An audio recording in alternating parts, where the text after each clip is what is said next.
Well, all right, guys, welcome to today's video. I want to take our time today and talk a little bit about patented plants. Now, I've done a video on patented plants before, and it was interesting to me how many people have never even heard of patented plants or said, patented plants, that's news to me. I've never even heard of such a thing.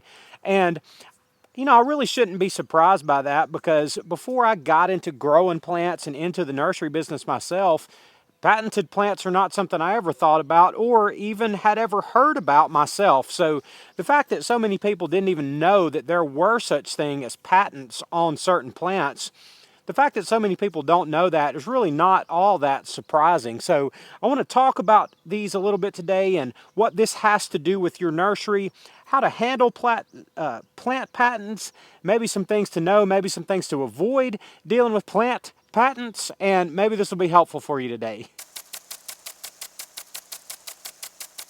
So then, what is a patented plant? Well, the easiest way that I can describe it, and that goes along with my level of understanding, which I know is not complete and I know is not perfect. That being said, a plant that is under patented is a plant that has been granted a patent by the United States Patent and Trademark Office, that's USPTO, because it has new and distinguished traits about it that have been discovered or cultivated by a plant breeder. In short, a new plant is discovered or created or brought to market by selective breeding, and what plant breeders are trying to do is breed into new plants the best characteristics and qualities that they can from a given species of plant. Now, just as an example of a patented plant versus an unpatented plant, and I struggle saying patented plant. I'm going to get that wrong. Just know that I'm talking about a plant that has a patent on it. This is two separate varieties of dianthus. Now, this is a dianthus called Rockin' Red. It's a really common variety of dianthus. It's one we sell a lot of in our nursery. This is a variety of dianthus called Delilah Bicolor Purple, and there's a series of these Delilah dianthus plants, and you can just see from the bloom on it why it would be called bicolor purple. Now, one of these is not better or worse than the other, but the Delilah is a variety of dianthus that is under patent. So what does that mean exactly when it comes to your nursery and you having or not having these plants and how you deal with these plants? So in the last few days, and I mean like 5 or 6 days, I've gotten several questions on my YouTube channel about patented plants in some form or another. So I want to try to answer those questions today as best I can and hopefully just give you a little bit more information about this. So here's what happens. Now, this is just very general. If you want specifics, you're going to have to find it from somewhere besides me. But generally what happens is a plant breeder gets into their laboratory and they do whatever magic it is they do in their laboratory and extract DNA from here and there from a dianthus of one form and mix it with a dianthus of another form, attempting to create something better. And if the USPTO decides that they have created something that is new and that is distinct and that's reproducible, then it's possible that a patent will be granted. And all of that serves to advance the growth and the advancement of really all of horticulture, but just think of it as plant advancement. So when a breeder creates a new plant, it is then granted patent protection because they've created a new thing. Just like any invention that someone might come up with that might be granted a patent. One question that you guys asked me, this is from Mona's Nature Nook. Thanks very much for all the information. Am I allowed to propagate patented hydrangeas like limelight? Great question. In fact, limelight is one of the most popular patented plants that has been around for the last 20 years or so. Here's the deal with the limelight hydrangea. A patent is granted to a plant to protect it from being propagated by people like me for 20 years. Now, I happen to know that the patent on the limelight has been expired for about 3 years now. So that 20 years of patent protection for the limelight has expired. So 20 Just say 20 years ago, you couldn't propagate it. 5 years ago, you couldn't propagate it. But when it became available for propagation, again, I forgot the date, but I think it was February 2021, if I remember correctly. It's not that important. But as soon as that 20-year patent expired, then the limelight hydrangea became available for the public and for any nursery anywhere to patent it and sell it. So the limelight hydrangea now is a public domain. It may be listed somewhere as a patented plant, but the patent has expired. All right, another question concerning patented plants comes from Andrew Ballantine.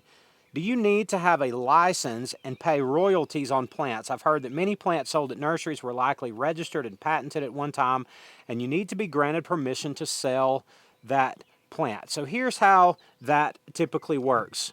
So I bought these in. Now these two plants are at different stages of maturity. I potted this one about 6 or 8 weeks ago from a little bitty plug.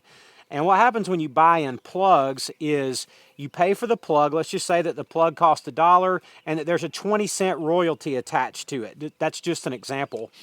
But what happens is when you actually purchase those plugs from a wholesale nursery, you just pay $1.20 for the plug, and that price, that royalty, is just baked into the price of the plant, and it's noted on the order form when you order the actual plant. So, it would say something like Dianthus Delilah bicolor purple for the name of the plant. It would tell you in some way there was a 15 or 20-cent royalty and that the plant was $1. So you would just know that it was the dollar plus the royalty per plant. So you just pay that. There's no license required to buy these plants. And again, the royalties are paid when you purchase the plants in. And part two of that question is if you want to become a propagator of this plant while it's under patent protection, you have to enter into an agreement with the breeder in order to do that, at which point there would be contracts, royalties, etc. And I don't really know anything about that. That's not something that I would ever bother hassling with a nursery on the small scale of mine. Chances are a plant breeder wouldn't want to deal with somebody as small as me anyway, which is totally understandable.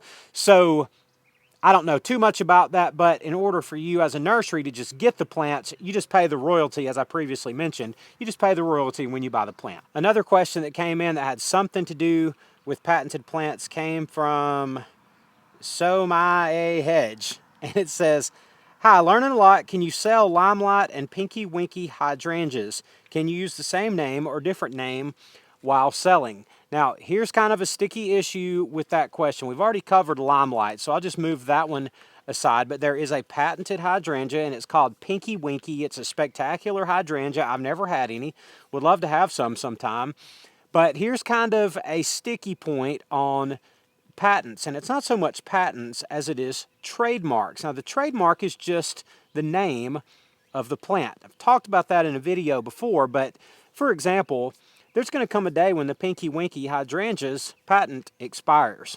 However, the trademark of the name does not expire, or if it does expire, it's not for like 50 years or something. So now you have a plant with the Pinky Winky when it expires that you can propagate, but you can't sell it under the name Pinky Winky. Now, that all gets kind of tricky, and you're going to have to go look up the plant's scientific name to find out what it's actually called, because it has its scientific name, like its Latin assigned name, and then it has its trademark name, Pinky Winky. And all you would be able to sell it by is that Latin name. Well, what does that mean? It means that you're going to have a plant out here with a really weird name, and nobody's going to know what it is. So, all of that to say, if you buy it in as a plug or as some sort of starter plant, as some sort of liner, you can sell it as a Pinky Winky hydrangea until the cows come home, as long as you want to. If you start propagating them yourselves after the patent has expired, then you got sticky issues with what you're going to call it, and you can't just make up a name. So naming can also be a tricky thing. And fortunately, with the limelight hydrangea, the scientific name of the limelight hydrangea is just limelight. They didn't assign it some fancy trademark name. So you got kind of the expired patent on it that made it able to propagate it, and the fact that it didn't have a trademark name kind of was double good for the limelight again, leading to more and more popularity for that particular hydrangea, even now, as an unpatented or expired patented plant. And another question concerning this, but along the same lines, it says, is there a list or website that you use to determine which perennials are non-patented, or is it just a lot of research? Well, that's a good question, and what I would suggest that you do is not really make any effort just to memorize some catalog of patented and unpatented plants. As you learn how to shop and to buy in your own perennial plugs, they're typically 72 count plugs, but they might be 100 count, they might be 32 or 36 count. But let's just say, for the sake of argument, you're looking at 72 count plugs. Now, I'm going to give you a little example here of just an order form and what you're going to see on it. If it's patented, you're going to see the plant's name. We'll just find a dianthus here. You've got the plant's name, and this part right here will tell you if it's under patent or not.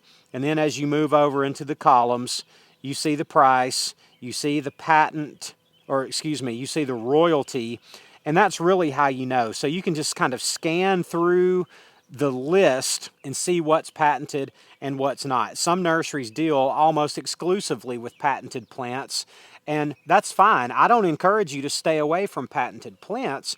You just can't propagate them. That's the thing that you have to know, is that you can't propagate them. There are tons of beautiful patented perennials, or hydrangeas, shrubs of all kinds on the market today that are absolutely gorgeous. You just can't propagate the things. And doing what we do in our nursery and what so many of you are attempting to do in yours, you know, we want to be people who are growing and propagating our own plants, but you know, a lot of times buying in a plant start for $1 or $2 makes more sense anyway. So buying in patented plants, it's not like it's bad.